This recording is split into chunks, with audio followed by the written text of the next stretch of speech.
Assalomu alaykum. Parranda ishqibozlari.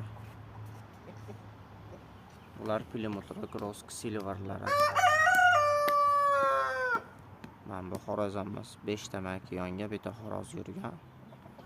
Shunda ham makonlarni beldagi patlarni yulib tashlabdi xorazimiz. O'zi 2 ta xo'roz edi. Bitta xo'roz hozir addena turibdi. Tuxum yo'nalishida tovuqlar.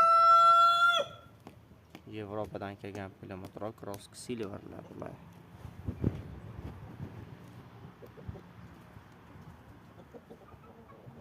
Kam 280 ta tuxum qiladi 1 yilda. Ko'pi 300 ta tuxum qiladi.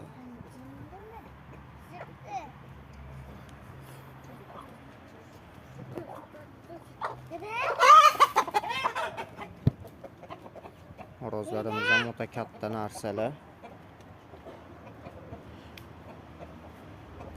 Ularning ham donasi o'sha $100 turadi. Tuxumlari bir dona tuxumi 50 ming so'm. Jo'jalari 100 ming turadi.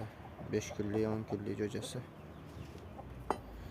Boqqani chiroyli narsa, agar mana patlari butun turadigan bo'lsa, gullari o'ta chiroyli naqsh holatda. Ular 2 xil bo'ladi. Andoti ham bor, harligi. Ular undan emas. Ular standart silver hisoblanadi tuxum yo'nalishi, go'sht yo'nalishida.